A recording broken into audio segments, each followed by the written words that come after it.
my name's Ben Ward, and I'm just going to jump in here. This one's going to probably be our most informal session to date, and maybe our most informal period. I'm one of the instructional designers for the Office of Mediated Education, and this is one of our events that we put together in cooperation with the Center of Teaching and Learning and with ITAC. And today we're going to watch instructor videos, and that's about all we're really doing. It's just watching and talking. So that's why we have the popcorn and everything. As I was explaining earlier to Michael Wesch over here, is that when I was an undergrad, I was a theater manager for like 8 years. And we'd sneak in after the theater closed and watch giant reels of nothing but previews and for an hour or two and have great fun just chatting and making fun of the screen. Hopefully we won't be making fun of the screen this time, because these are some really nice pieces of work, and each of them have a little thing that they uniquely kind of show about some ideas that you might want to incorporate into your own video. Hopefully later in the hour, Brian Vanderveer will show up in the back of the room, and he may be able to throw some insights on what kind of software or technology is involved in some of these, and of course some of the people who have donated clips, well, at least Michael here has donated clips to our show today, and you'll be able to throw in some further input beyond that.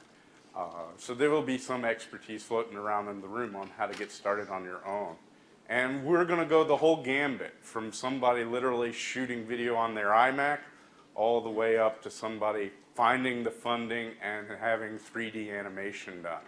So we're going to do a whole selection of things.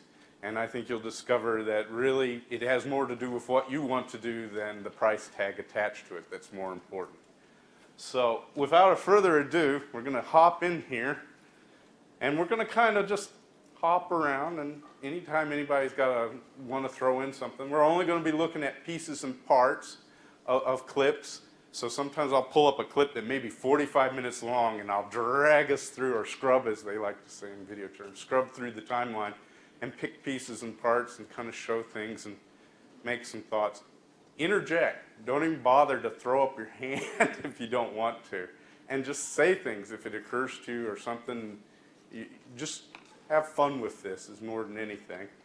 And also, for what the plug's worth, our popcorn is courtesy of our local Carmike Cinemas here. So without further ado, we're going to look actually at our second clip instead of our first clip, because I'm having some trouble with getting Internet Explorer going.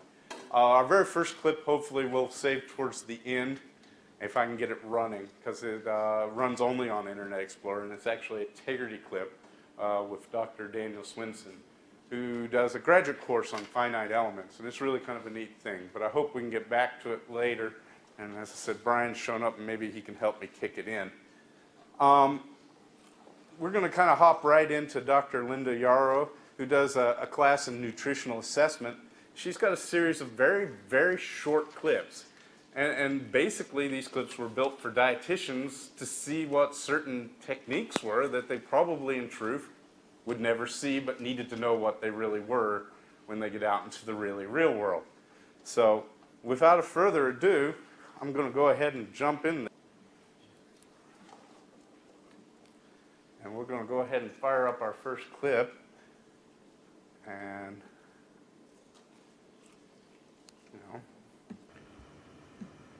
hope I don't have to. Today we're going to talk about the dual energy X-ray absorptiometer and the analysis of bone density for the diagnosis of osteoporosis. The densitometer we have here, or absorptiometer we have here, is made by GE. They're two basic And I should just mention, I'm going to talk over the film sometimes.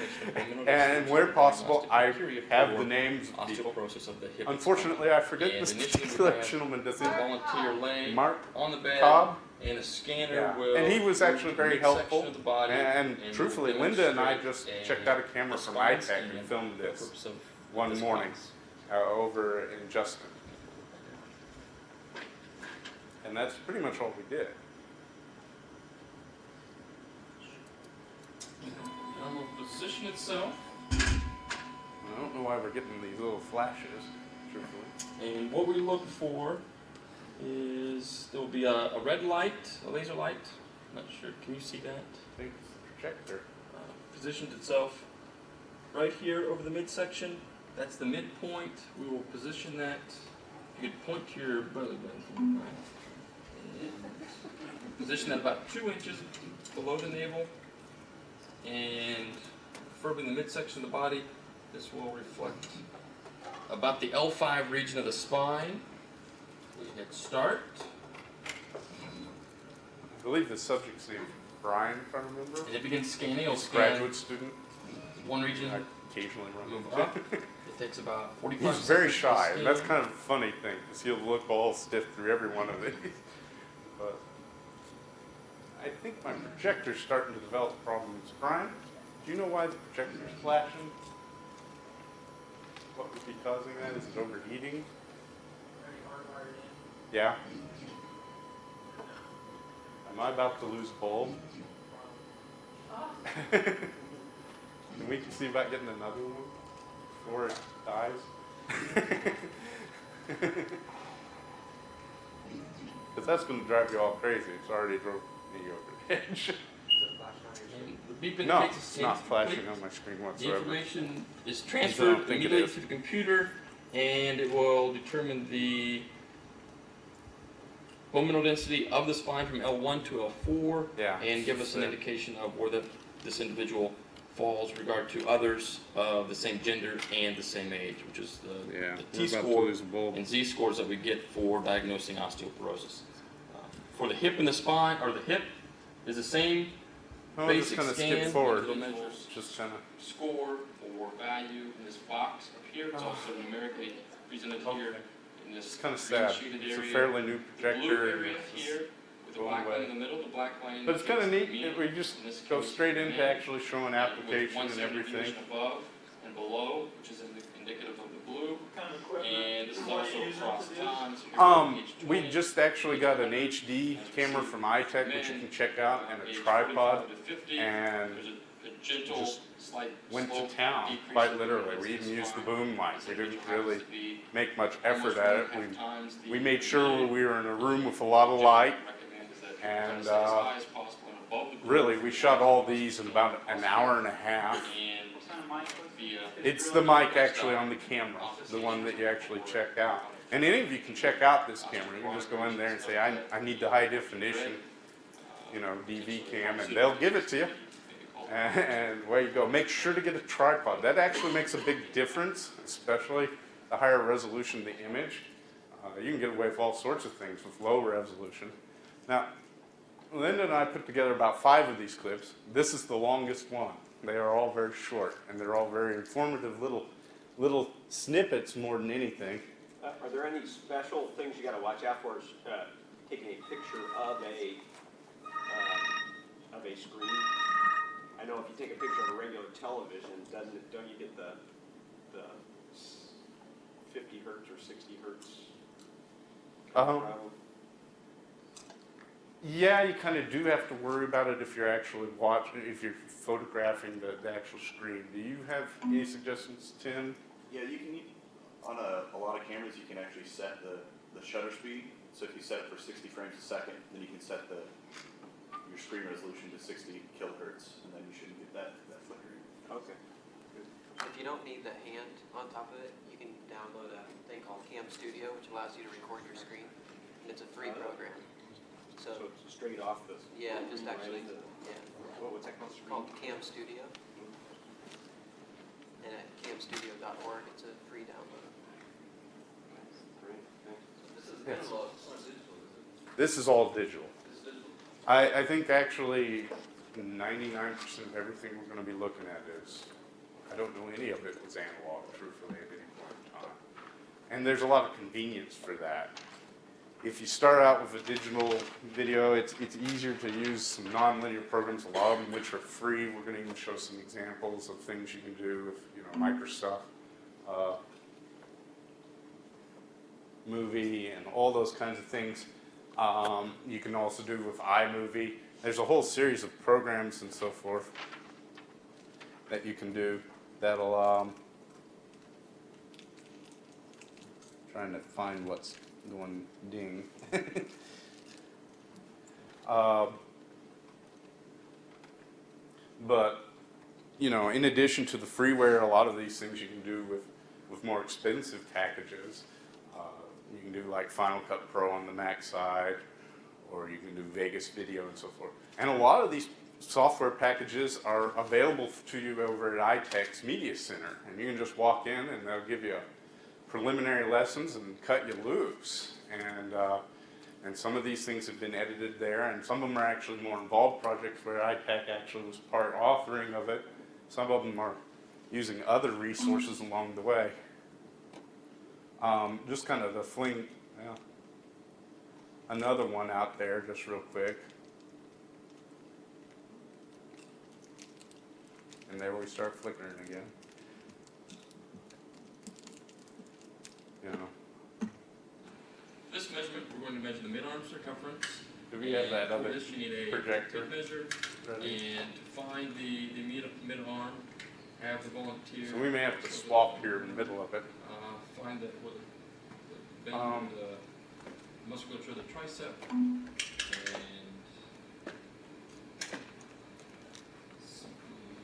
take the circumference, and preferably with a spring-loaded tape measure, and to get that as perpendicular as possible. Pull snugly but not too tight. Take your measurement. In this case, it is 355 millimeters or 35.5 centimeters. And that's also the same size we'll use for the tricep skin fold.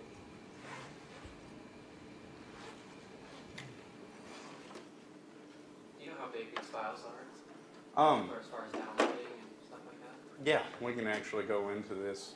This one's one of three. This files that was done for Linda's course. These are actually the larger set. We built smaller images also that were considerably less.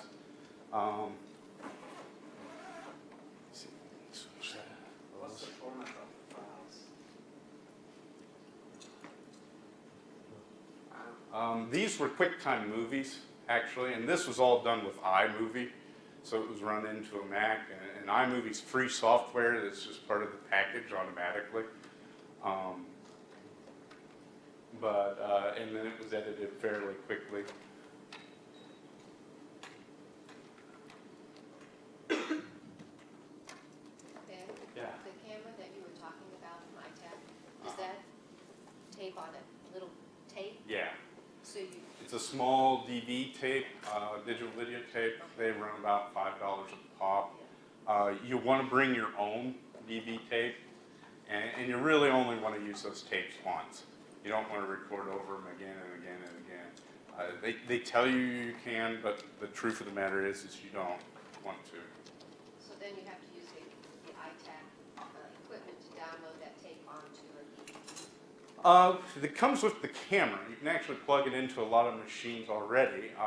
One of the advantages to using the Mac is just find a USB or FireWire port, and it'll recognize it immediately, and you'll lead it directly into iMovie, straight from there. Straight from the camera? Straight from the camera. You It just, works on the PC, it'll Yeah. go straight into Windows Movie Maker.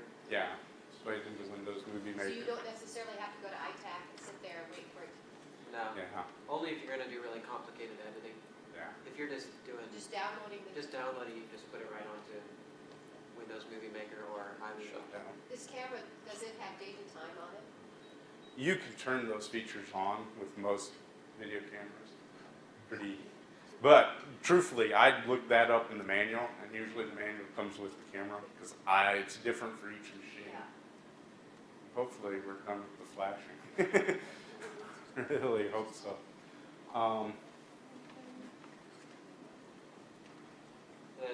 There are cameras now. In the next year, you'll see more and more cameras that record to a little SD card, and they're actually already often in QuickTime format. And then it's even easier. Like it's as easy as like getting a photo off of a digital camera at that point. Well, we Those will don't come have out. those yet. Those will be coming out this year. Yeah, In March. we'll be seeing more and more of that kind of product as those Michael and I was talking, there's a new chip that goes into cameras now that actually has Wi-Fi in it, and it will load it directly to a Flickr account. So you can just immediately unload your images while you're taking your pictures.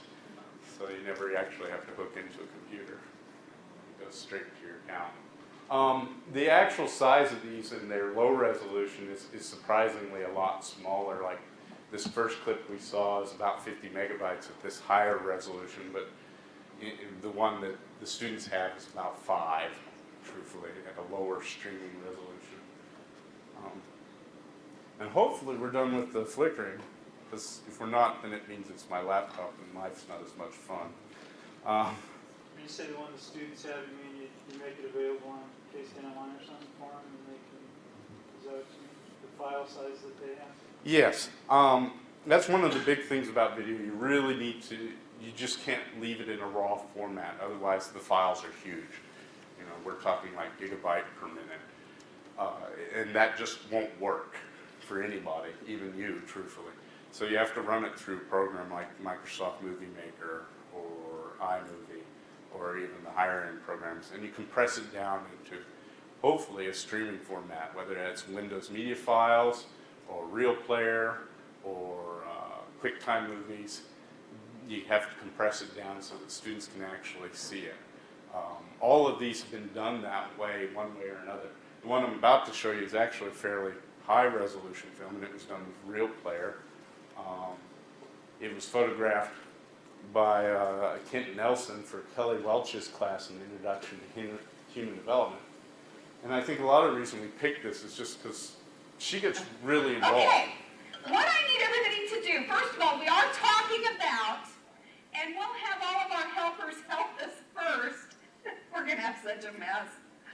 We're going to have our little scientists help us make fuel for Batman's car out of water. Okay? And after we do this huge fiasco, then our little scientists will get their surprises. Emma, you get a surprise? Yeah.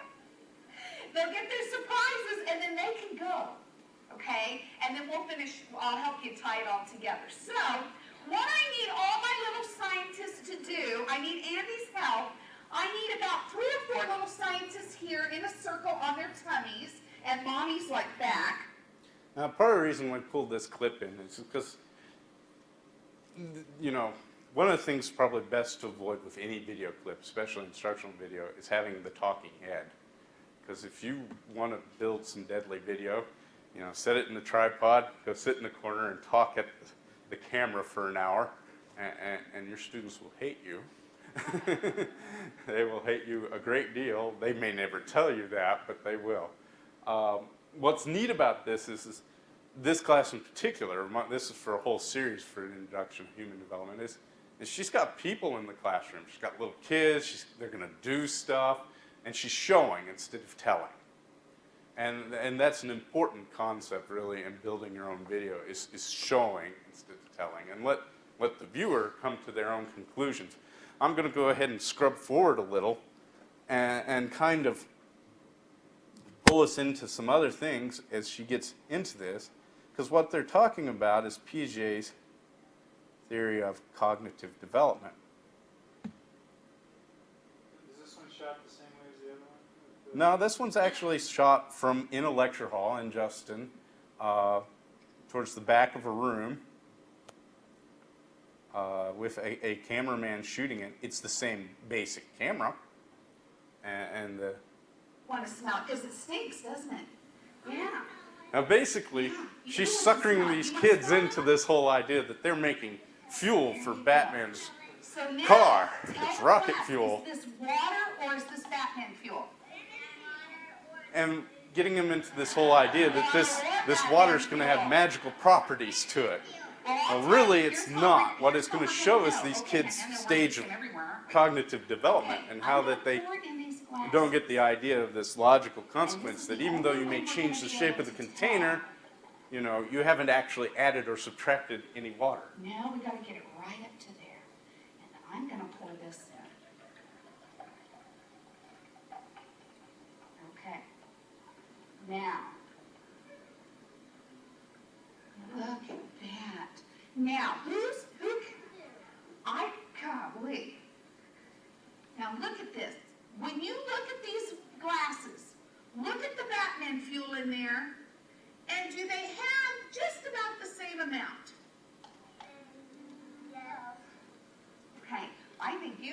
melted it. So we're going to ask you a question in just a little bit.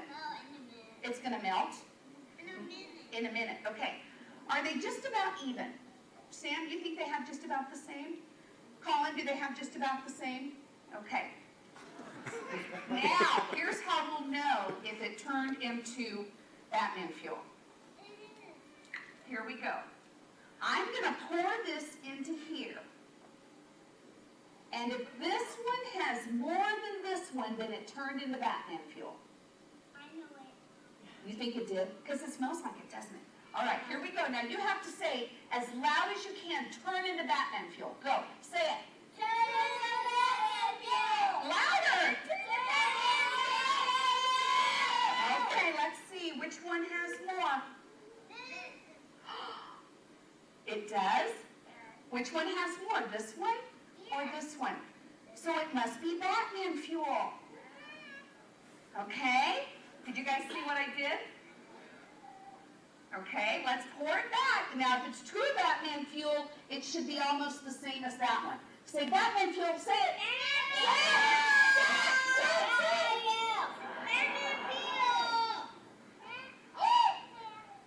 Is it the same? I see it too. I think it's Batman fuel. So, I mean, she continues to do this with Play-Doh and pencils. It's kind of fun to watch all of it. Magic. Oh, skipped right past it. Please. Pencils. All right, watch. Don't take your eyes off of it. Watch. Which one's longer? Sam, go point to it. Sam, go point to it. Go touch it. Go touch it. Colin, go help him. Stephanie, help me. Which one? The top one's longer? Okay, now watch. It's magic. It's science. Are you ready? Don't take your eyes off of it. Are they about the same? Don't take your eyes off. It's magic. Watch. Which one's longer? It's growing. Yes, it did it again. Isn't that cool? That's science. You're making science. Watch. And so then she goes, and after the students leave, she begins to talk through the whole process. Now, Piaget thought that kids ages about 2 to 6, Stephanie's 7, she's right on the cusp of making a cognitive leap. Okay? This is one of the criticisms of Piaget is that it doesn't follow a certain timetable. Piaget said kids in the play years, ages 2 to 6, are what he called pre-operational thinkers. Highlight that word. now, what makes this a lot of what makes her videos successful is that she's real.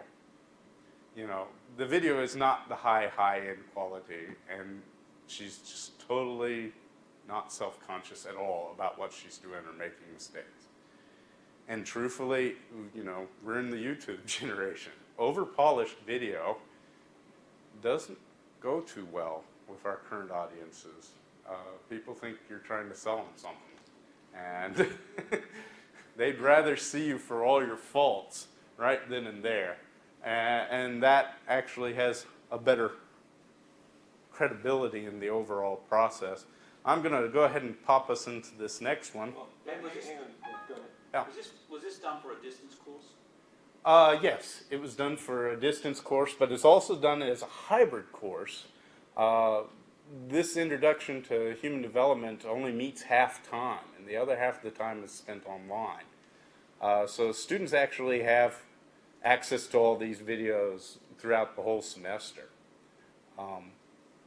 So it's kind of a unique and neat situation, which is also kind of why I wish I wasn't having so many technical difficulties today. For the, But, for the quality of this, yeah. this has that rough, authentic quality that students love. Uh-huh. Okay, as a final product. But it started as a high definition, it's the HD camera set to pretty good resolution. Moderately good resolution. And then... But it's done from a distance. I mean, Kent's literally halfway up the auditorium filming this. Okay, so you're talking the camera movement and the zooms and all that stuff is not organized.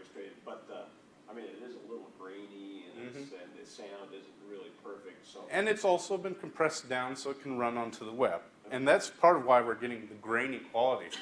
so we don't need to click the resolution of the camera to not so good. Yeah. The compression and all the other stuff will take care of that. Yeah. Okay.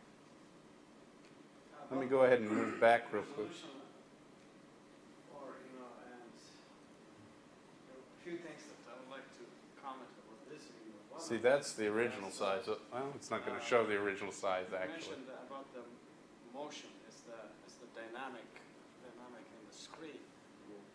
The motion always keeps us, you know, focused and listen, you know, because, you know, if we watch any suspense movies, cowboy movies, we get, you know, all the Sense of yes, motion, yeah. yeah, and the camera movement, and she's moving from, the teacher is moving from one location to the other. And most of the information here that comes to us is some visual, but most of it is through the auditory sense, the microphone. Good thing that she used wireless or maybe wired microphone. Wireless. Because all the information that comes to us in these kind of situations is not much visual, but the important part of it is the audio. Excuse me. And you know, the good thing about the quality, the visual quality of, and the grainy or non-grainy of this video is that the subjects that what we're shooting is not as critical to know little details, you know, exactly to millimeter or thousand parts of this and that, or color sensitive, you know, if we were talking about an art class, this would be a terrible movie, terrible quality for that, but for what it is, for this particular class, is perfect. And low budget, you know, probably a single chip camera or 3-chip camera.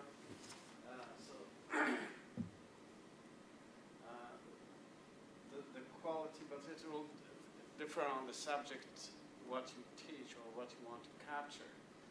And so I'm very impressed with this.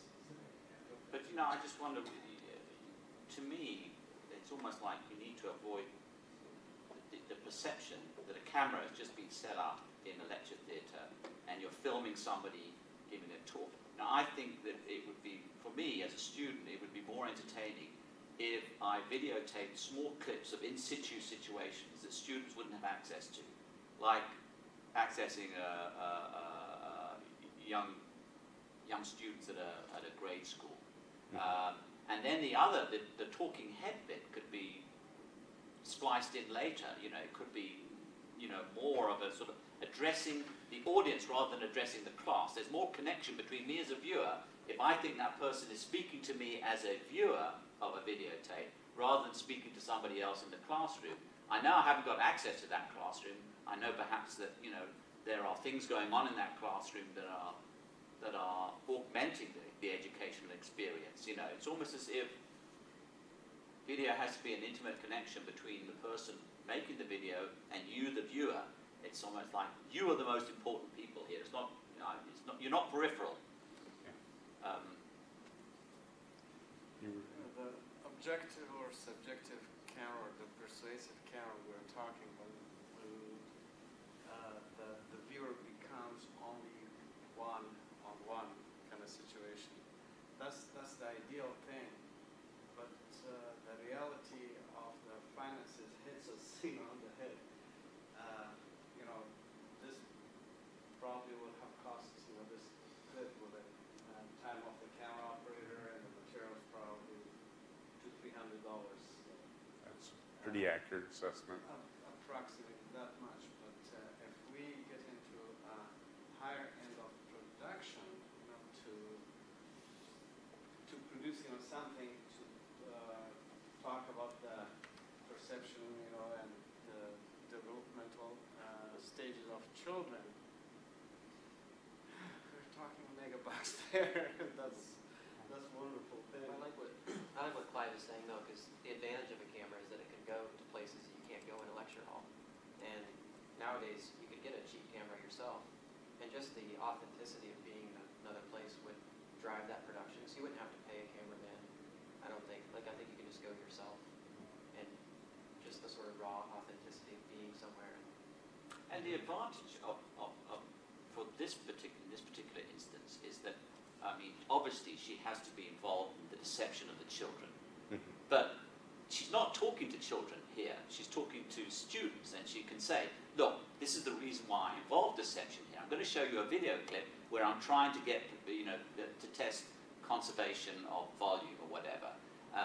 And she's, you're out of the situation, but she becomes an observer of what's going on. So she's teaching maybe experimental method at the same time as just putting up a camera in a classroom. It becomes, it's still the same point that she's making, but she's doing it more with who her audience is. In this instance, her audience is the children for part of the time. And I find it distracting, for example, when you have a Elmo tripod in front of her face when she's talking, and I'm feeling that, this is a recording of an event that I wasn't present at.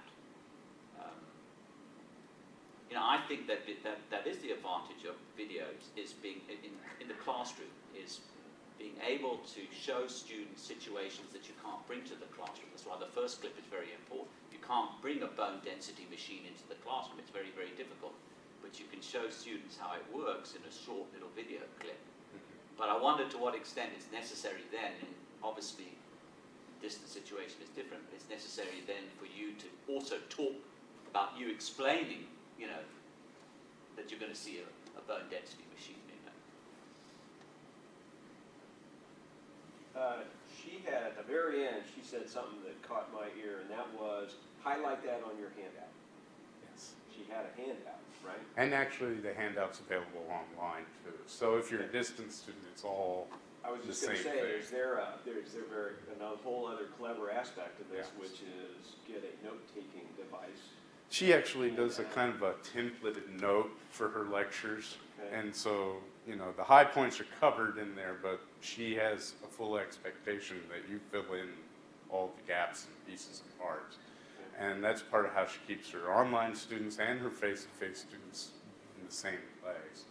And that's all coordinated with the video. And But it's it's all not like all of coordinated. a sudden there's some stuff on this handout that's not No. even in the video. So she's got She's got it all locked together. Was there any editing done to this after the fact? I mean, was there? Very minimal, very, very minimal. I mean, we got the title frame, and that's about 90% of it. So she must have had her kind of script. She must have had her sequence of stuff going on in the classroom and her handout all in mind. Yeah. Well, it's before really, she- it's just a lecture that's been recorded, right? I mean, is it anything more than No, that? not really. It's not anything other than lecture being recorded. One thing I wanted to point out, somebody had said something about resolution and audience. And when you're doing video, especially as a faculty for students, you have to keep in mind who your audience is. For resolutions, if everybody has HD plasmas and you can do all the nicest high quality video, but you have one student on a little bitty screen, CRT screen, that's the one student you're going to hear from. So always remember, go for the lowest denominator on video resolution. Because that's the one person you're going to hear from and you're going to complain the most. That way you're pretty much covered across the board. And it's entirely, if you want to take the time, you can save out video at different resolutions, and there's no reason not to. It's just a time sink more than anything to go. So technologically, what you described as an old school CRT student cannot see. Is that right? Can't see an HD clip? Is that what They're the not problem going to is? see it at the same Not level. the same thing. So let's another example would be maybe a student, you have students who are going to want to only use your lectures on portable devices, but you're giving them resolutions in a higher quality, which will not even work on a portable device. Too many.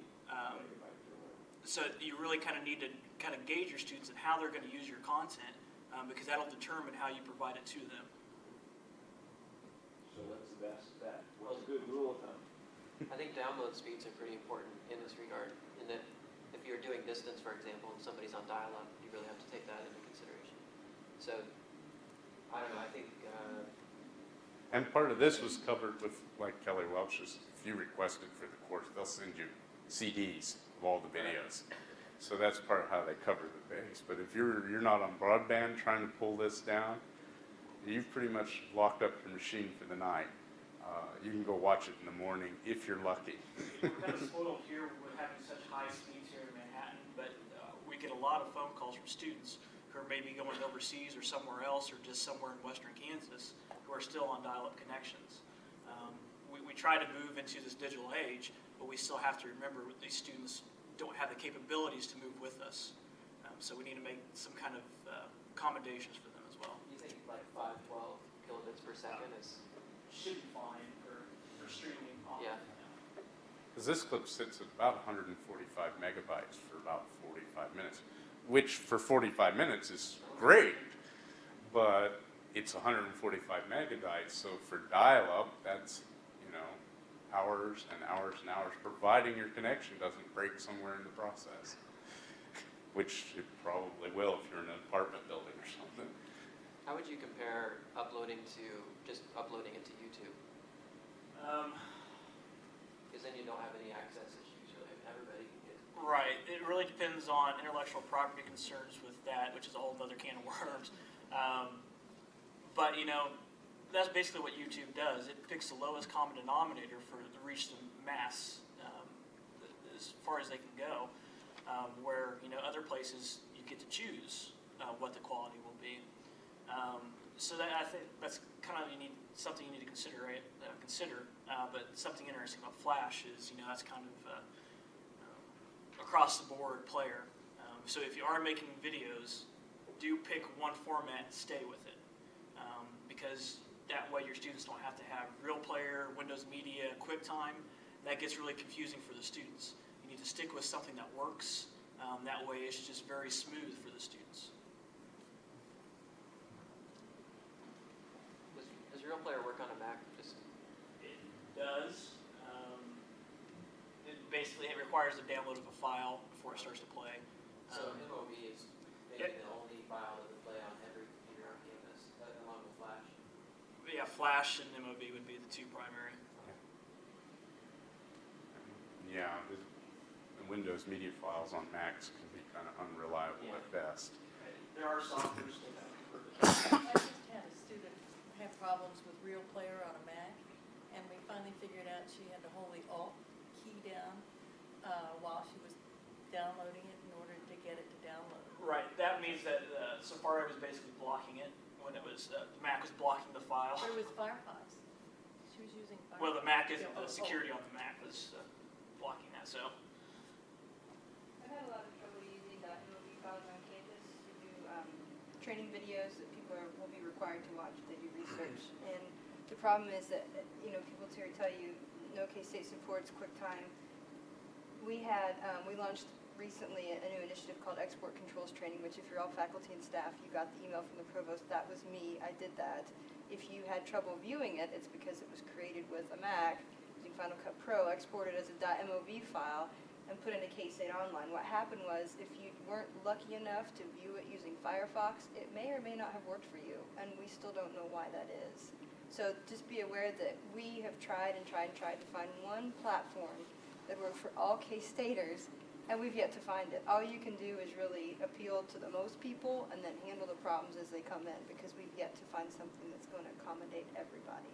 The other problem is, no matter how much I compress this thing, I mean, I take these movies and I compress the heck out of them, they still have trouble playing sometimes on our LAN connection here on campus, and I don't know why that is. You have to tell people, please be patient. That export control video was 90 seconds long. It was a small amount of megabytes, and yet I still have people, because everybody was trying to access it at one time, the video still sometimes got clogged up. So, you know, my best advice, having done this for several years now, is do the best you can with what you have, but realize that it is going to have some repercussions, because somebody won't be able to see it, and somebody's going to get mad. And so we offered as a backup the same program in Real Media and Windows Media Viewer, and said, if you absolutely can't watch this, here you go, I'll send this to you. But that takes a lot of manpower, you know, especially when we're dealing with 6,000 faculty staff here on campus. So that's just my advice, is .mov still not really. Well, let me kind of give you a preview, and if something is to happen before now and then, don't come find me. But this is kind of where we're looking at going for K-State. we're going to Flash. We're working on getting Flash servers here for K-State Online. So if you upload a file within K-State Online, you can automatically convert it to Flash if it meets certain requirements. That way, I think it's 98% of all computers already have Flash installed on the computer itself. And that's pretty, across the board for different websites and everything else. So that's where we're going. And so the nice thing about this is a lot of these formats can be converted to Flash automatically.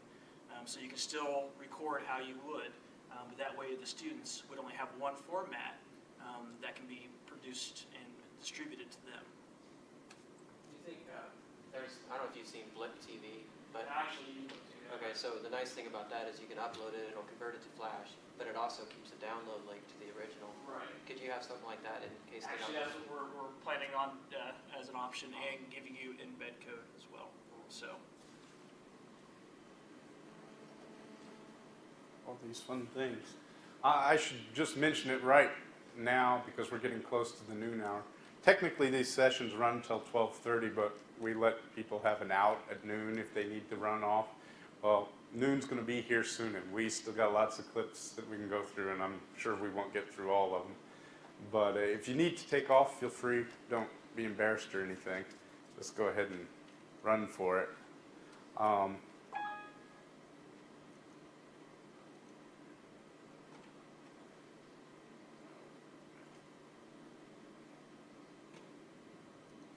We'll just go the hard way.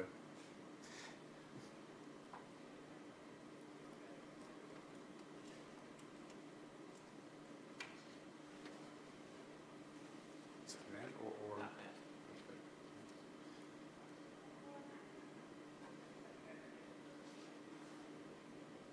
There we go.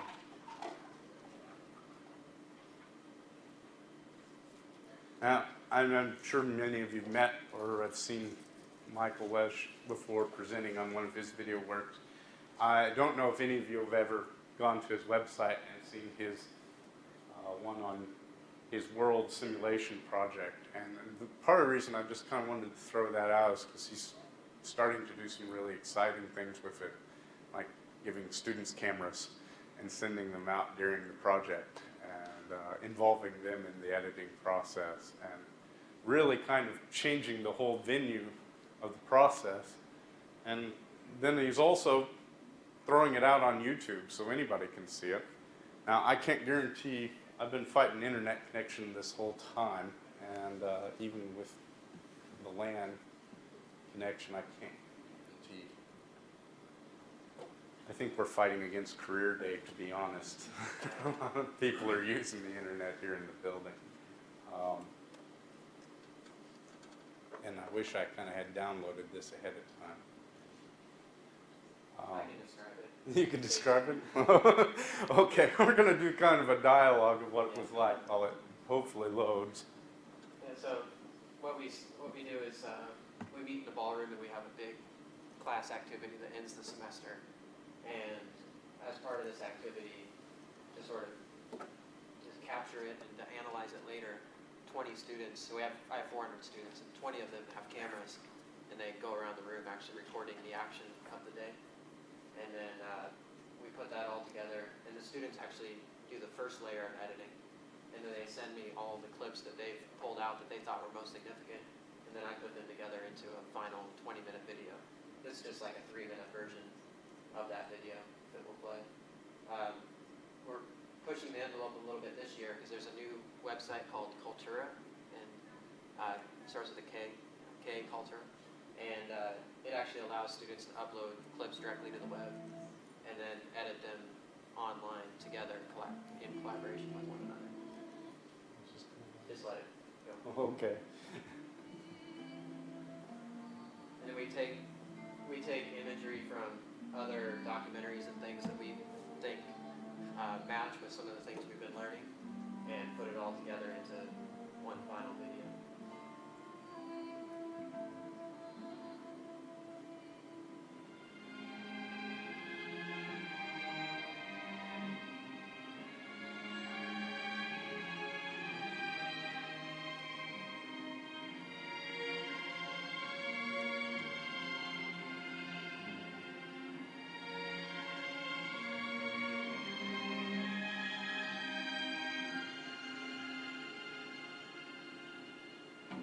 cheesy and dramatic.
I'm going to go ahead and clip it if nobody minds at this point. But you can go ahead and find this actually out on Michael's site, mediatedcultures.net, along with several of his other videos. It's got kind of a survivor culture to it, doesn't it? Yeah. It's quite a sight to see when they're actually in motion. But what's neat about this, and actually I've seen instances on campus of actually even grad students teaching, is just that we're seeing blog space being used as a teaching instrument. We're seeing, video that was built from its inception purely to be streamed, being embedded in there, and it's all put together in its own context, creating a whole, basically a lesson in a way, or a project more appropriately. We should always also mention that the whole script for this video is actually written on a wiki by the students themselves.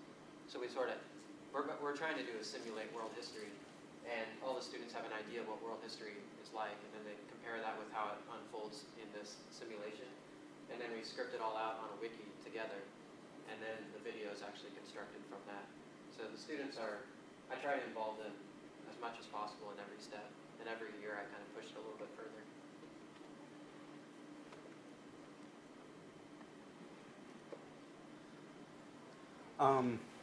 Now we're going to kind of slide back into some more of the traditional venues, and then we're going to kind of slip into some of, do-it-yourself projects as we go.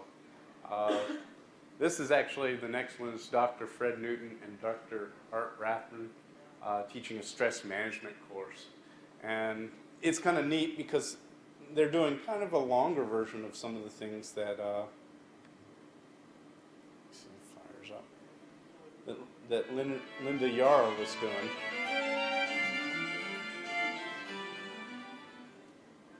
Okay, now, remember I said that the stress response was person-specific? So they're going to actually, he's going to get into this whole venue of showing and kind of systems. We're going to playing measure the a lot of audience. them today. People will have their own pattern.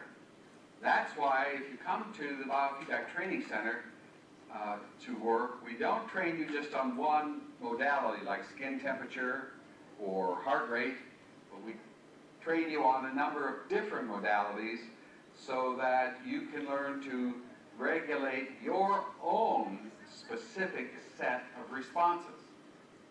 Now, the first thing we're going to, could you take the sweatshirt off, please?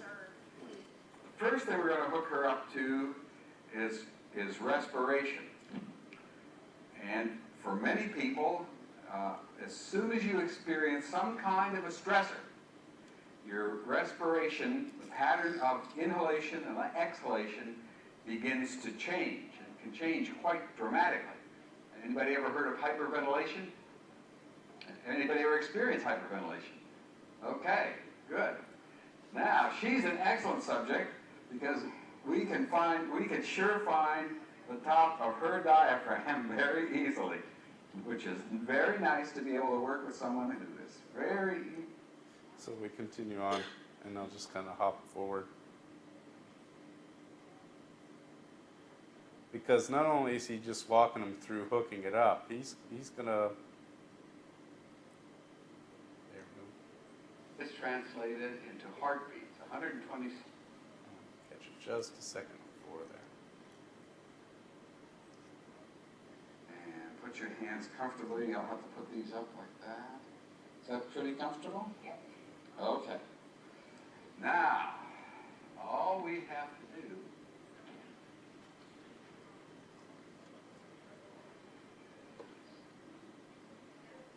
And so we go directly into actually the application of what's going on. Okay, that's her BVP, that's blood volume, and that is translated into heartbeats, 127, 131, 128. We've got her pretty well stressed out, gang. Temperature, 74.69. See, it's going up, it's kind of going down, but don't try to look at it yourself, okay? Respiration, see how her respiration is going all over the place. 48, 20. Skin conductance, 12.42 Siemens. Skin conductance measured in Siemens. That should be about 4 or 5. So see when I said that, she bumps up. Then this is the muscle tension in microvolts in her arm. So you can't see her arm, but it's really going. Now that.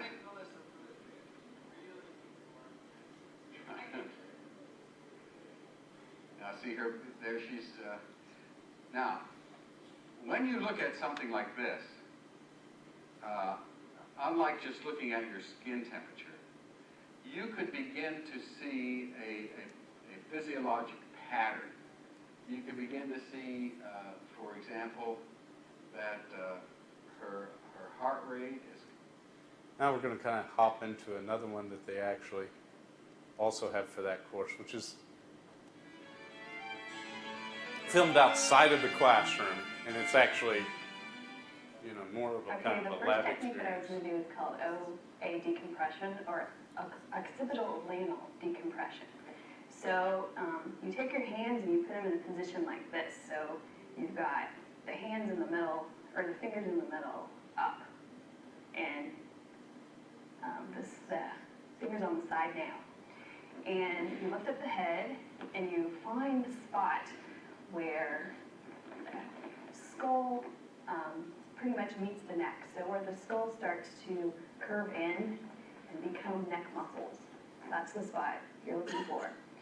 And actually, it's the joint between, it's called the reason why it's called occipital lanal decompression is because you're looking for the joint between the occiput, or the bottom of the skull, and the first vertebrae, or the atlas. So what you do is you suspend that part of the skull on your fingers, and it's a soft spot, you know, kind of a muscular area. And then grab up just a little further. Okay. My laptop's struggling with my views, so.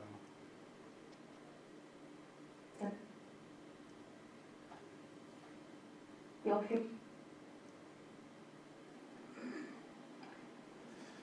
And you might notice the person's face relaxing. But I mean, they go into, she even goes into even more detail. I just wanted to show you the area where you place your fingers for the OA decompression, or the occipital lanal. And this is, as you mentioned, there's some things you can't show in the classroom, and here's the base of the skull, an opportunity to do a lot of that. Feel how her bone goes in right here. It sort of curves inward. And right down there, that's where it is. And then, so I'm looking for the inward curvature of the skull, and then the muscles, where the muscles meet the bone. So if I was going to do OA decompression on her, I'd put my fingers about right here. And then have her lay down. The next technique is longitudinal stretch. So it's... In that there. Now, if you do have, and this, if you do have a huge budget, and some do, you can get something like this going.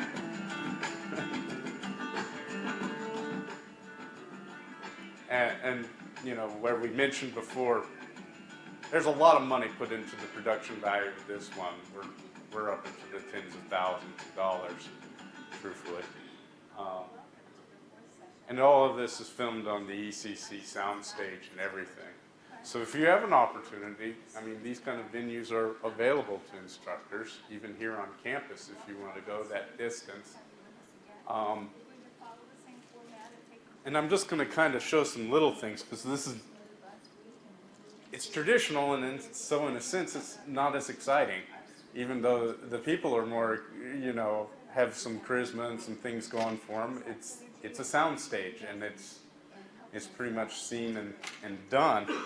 Not that I'm going to disparage anything they've done, because they've done some really nice things.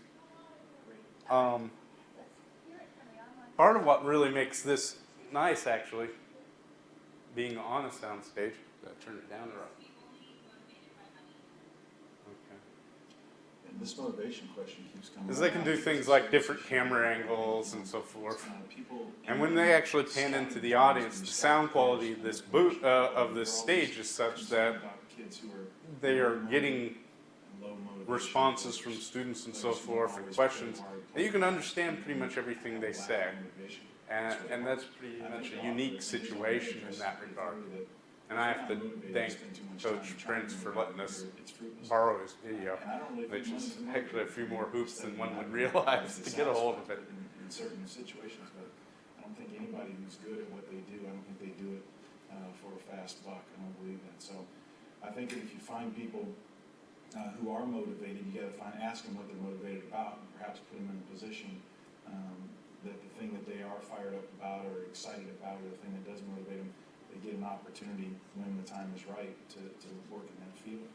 And I think that's one of the big issues that I keep hearing about, this motivation issue. And I think it's a lot of people are in jobs they don't like, or in careers perhaps that they don't like, and I think they need to find themselves in being places that they do.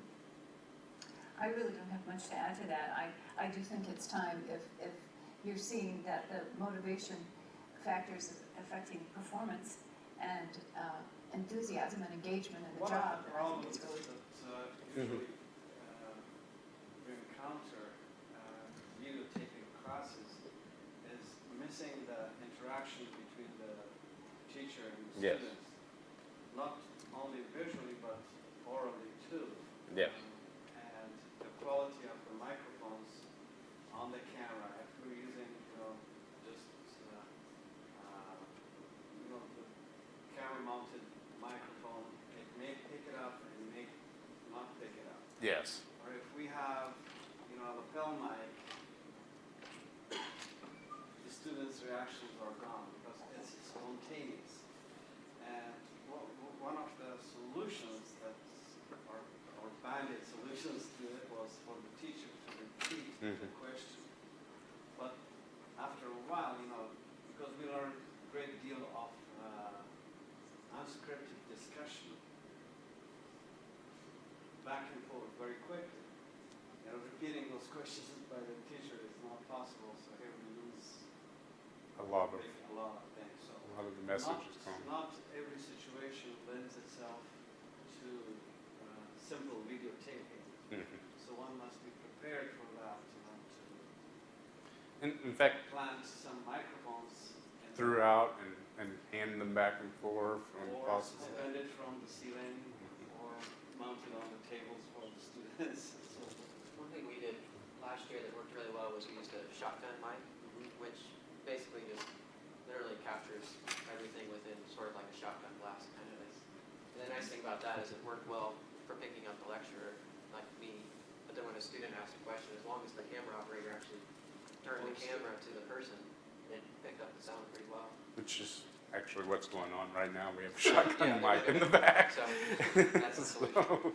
So that's part of the solution. So this is quite an endeavor, and a lot of money went into these this topics and leadership course. But throughout the whole clip, if we had time to actually review it, and we don't really, you'll see them flipping back and forth between the students and Dr. Scott and Ron Prince. Yes, thank you. Just one. Okay, well, mine's a little bit Ben? different there. Yeah.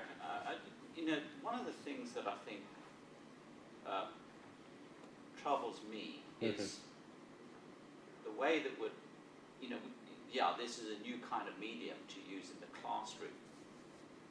But I think the more important question is, how do you get students engaged in the learning process through these film clips? And it's almost like the students are required to become a passive audience when viewing a videotape like this. And so the challenge is basically constructing video clips that engage the student to become more critical consumers of knowledge. I mean, that's why, like, you know, Mike's circumstances where, you know, students are having to make decisions about what they should include in a video clip that's important, and that requires them to think about what are the important historical moments in the development of culture throughout the world, and how do we, you know, how do we pick out on that, you know?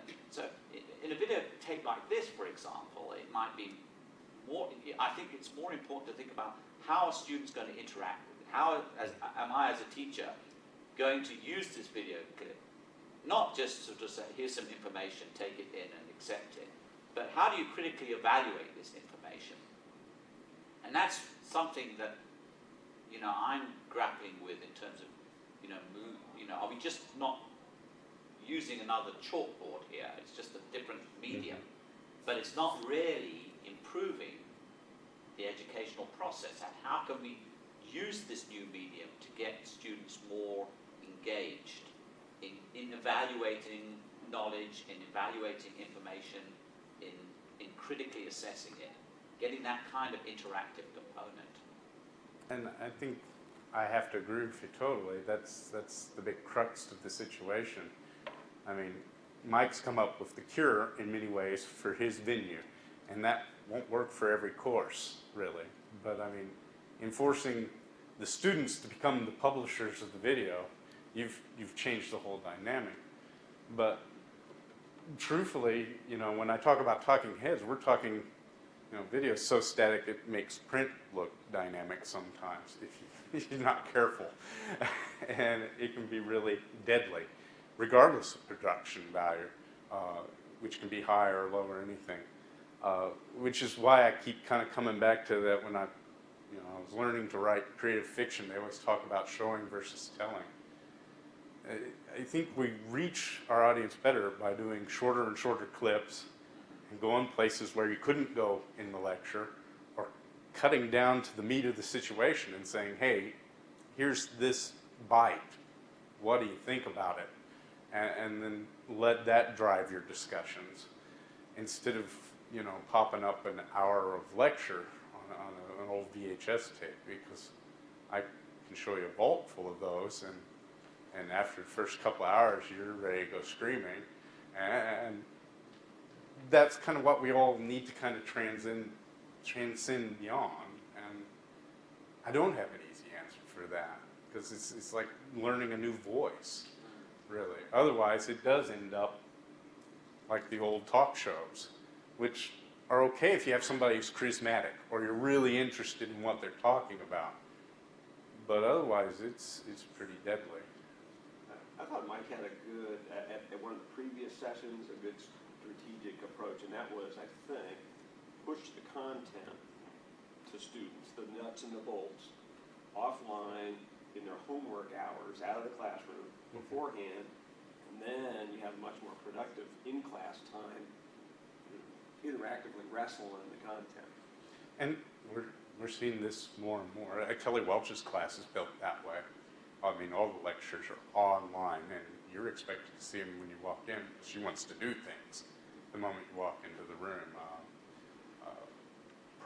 Former Provost Kaufman has a horse course that he teaches, which is an interesting course. And he's built a hybrid course where a lot of the things that drive what happened in the classroom are done outside of the classroom. So a lot of the more deliberate discussions are done on message boards and such, to actually make the situation when they sit down for that hour and a half more meaningful. Even if I remember right, like Sue Atchison over in education and art has all the instructions on what they're supposed to do in their labs online. And you're supposed to know what to do for your project the moment you walk into class. You're not supposed to wait, an hour or two and demo and figuring out what you're going to do. You're supposed to be ready to go right at that moment. So it's kind of interesting. It's a new dynamic in teaching, and it actually requires more of the student. And I think you'll find some students really reject this because, it used to be you could just walk to class and you were there. Now we're finding more and more, especially with hybrid courses, you had to get online and get into class on your own, under your own onus, or it wasn't going to happen to you when you actually walked into the physical room. And so the dynamic is changing in some places. I think it's neat. I think it's an opportunity to get more towards learners being responsible for their own learning. I just wanted to comment that I noticed on Mr. Rush's video also that he combined not just the video, but he asked questions in text. And that was engaging for me and just looked like another way to help that process a little bit, where it's prompting you to think about something focused on that video, but allowing an open-ended question. I remember when PowerPoint came out, everybody thought this was the new sort of solution to lectures, that suddenly you had pictures there instead of a talking head.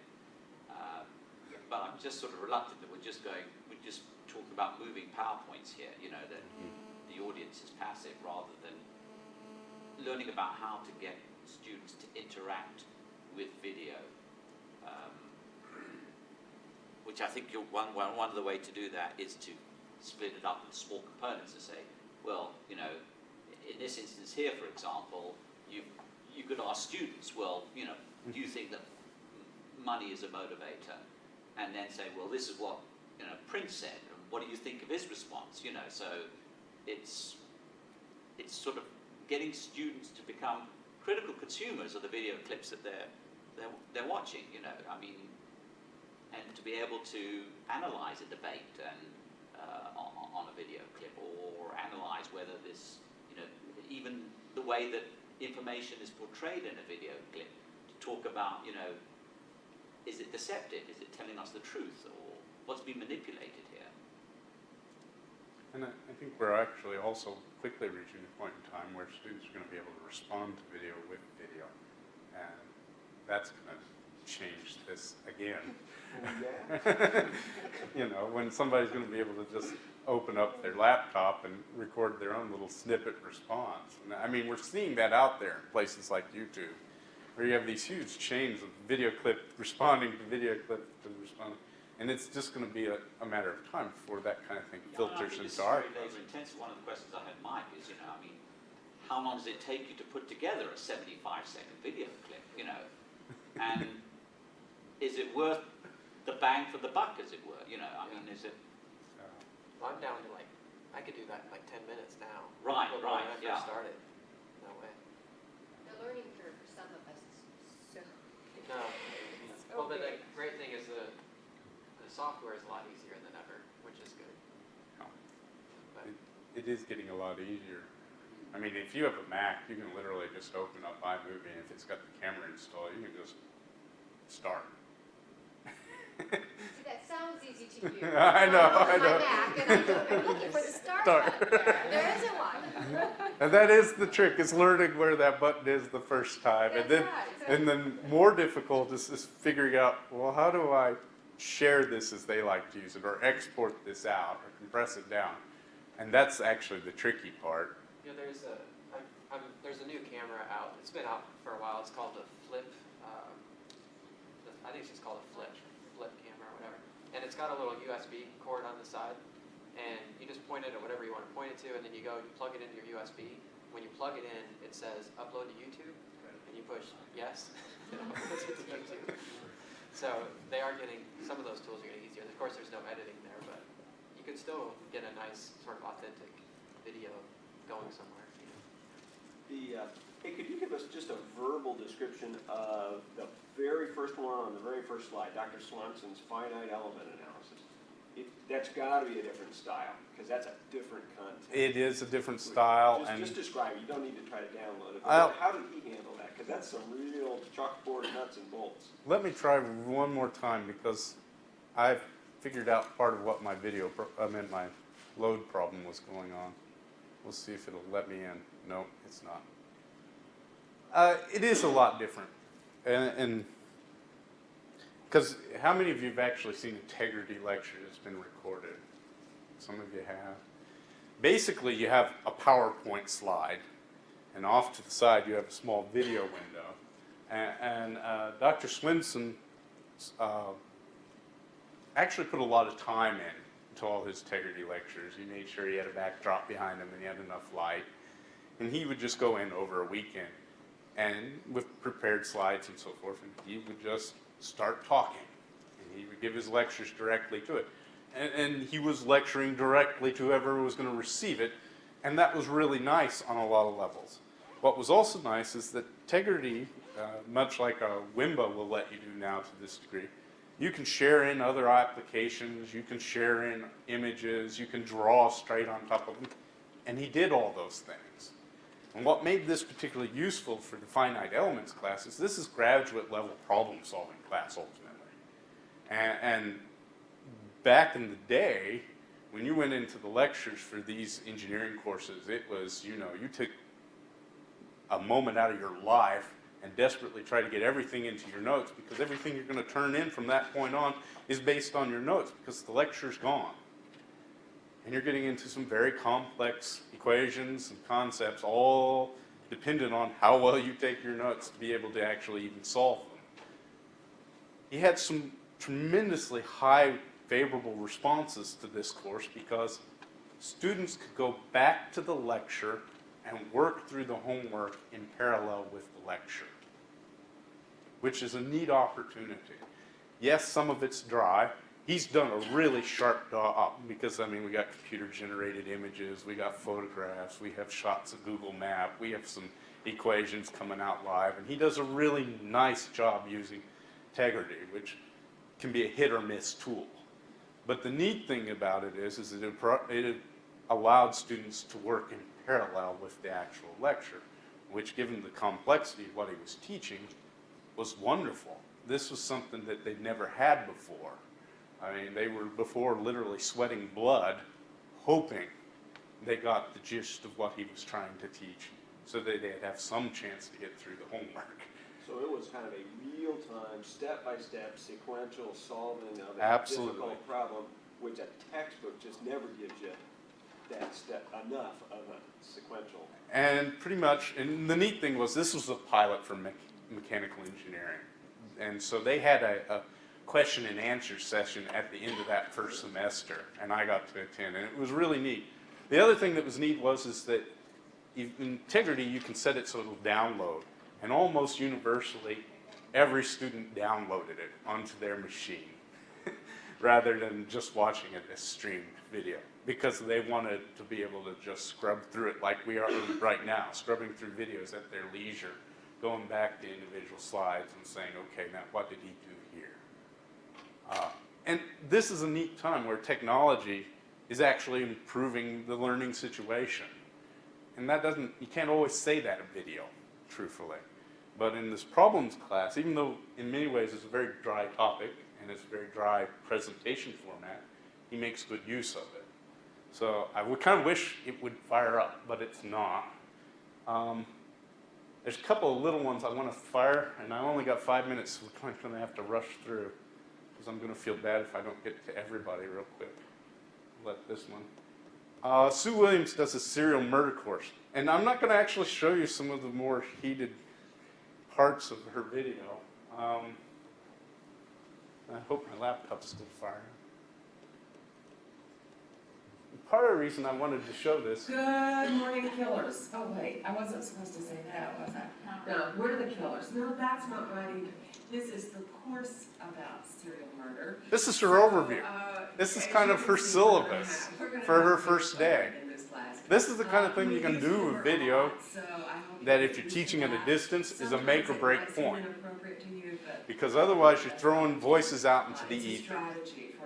And this puts a face and a voice to whoever you're emailing to that you may have never seen. The other thing is this is her just firing up iMovie and using the camera straight on the laptop. So there isn't any real editing or anything. She just started. Where's the start button? I'll show you where the start button is. Is there any easy way to not have the sound in a box kind of tone to the voice and stuff? Microphone.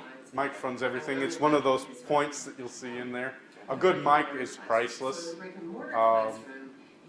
When they teach like feature film classes, they talk about, your film quality can be absolute trash, but as long as the audio quality isn't, they'll still think it's a worthwhile production. But you can have the best film in the world, and if the audio sounds like this, they'll think it's a cheap film. Not Dr. Booth, I don't help with your sex life, just Dr. Sue. And, I know. And this is Adriana de Sequeira, and she's my right-hand person every step of the way. She has helped direct, produce, do the technology, do the writing, do the organizing. This course is possible. What's neat about this is, as I said, it's real, it's immediate, it puts a face to a name. That it's actually one of the biggest problems of teaching at a distance, because you get this huge gulf between what is a perceived perception of what somebody is and what they really may be. Because you lose all the visual cues, and you lose a lot of the parts of communication.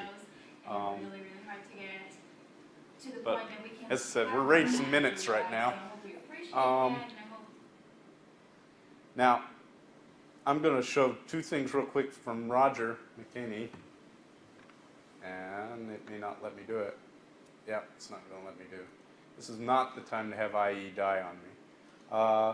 He does some fairly complex things using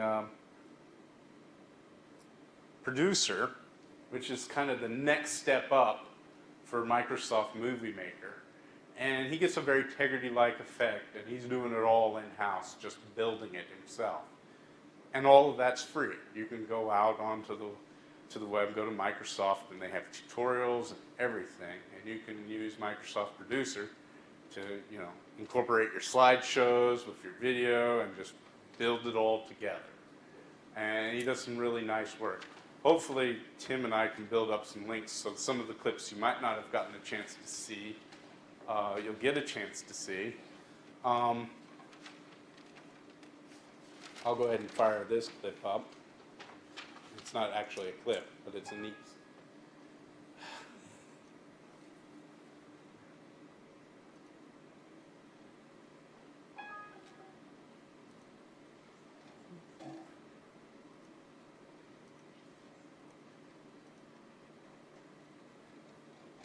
You have those moments. We'll do this the old-fashioned way, as I said. And we'll just hop out and go grab the clip.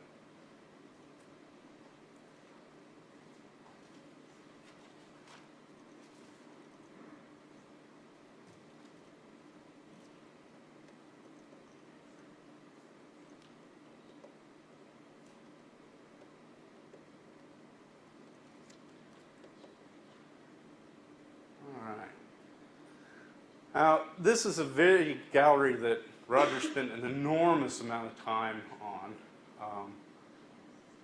and it's kind of neat to see it in action. This is a combination of Flash and QuickTime movies and Flash movies all built into this kind of integrated, treatise on different teaching styles at a distance, because we can do things like you could uncheck all of them and then show just the ones on video feedback. Now this is, he spent a year at it, so don't be intimidated by it. And we'll let that load up real quick. We have a little over half a dozen instructors talking about different topics in distance learning.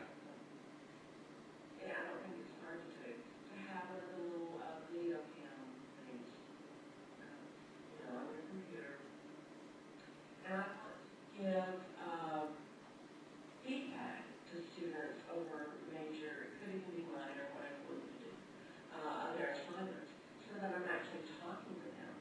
And Be mean, man. I'm gonna let that load up. And Murray's actually in here. So this is all about different aspects of teaching at a distance. If you get a chance, go out to this website and just look at the pieces and parts.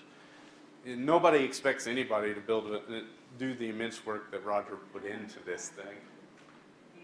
But it's neat when you see this kind of interactive flash engine showing all these video clips so that you can sort out all these different things going on.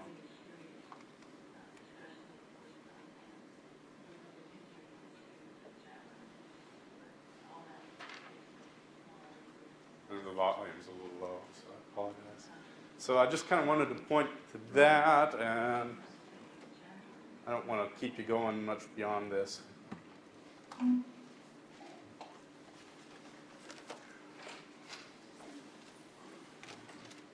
Also, I was going to point out that, like, Dr. Janet Fallon also has at the Center for the Advancement of Teaching and Learning a whole DVD of different teaching techniques. And it's all done with video, and it's all shots of different people's classes.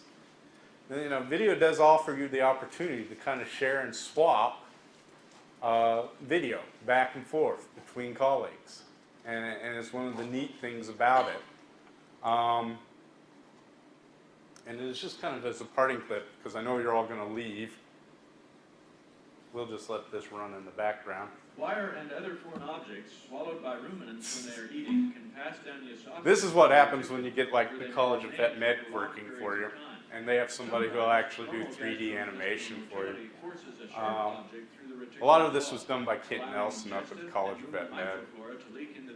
This is thousands of hours when you get down to it. 3D rendering is not a fast thing. It takes a lot of time. Abscesses, pyothorax, or in this case, pericarditis. A notable change occurs when fibrinogen is converted to. But I just kind of wanted to share that too. I appreciate you all showing. I don't feel bad that we slided some of the clips because we had real discussion, and it was wonderful. Please join us in another month. Our next session is on automated learning, which can be pretty exciting. Yeah, you'd be amazed. Like it's like you can build a course and walk away from it. Yeah. This one will be also online. The last session went up just a couple of weeks ago. Good question. And here's your answer. Right there. If you go to ome.ksu.edu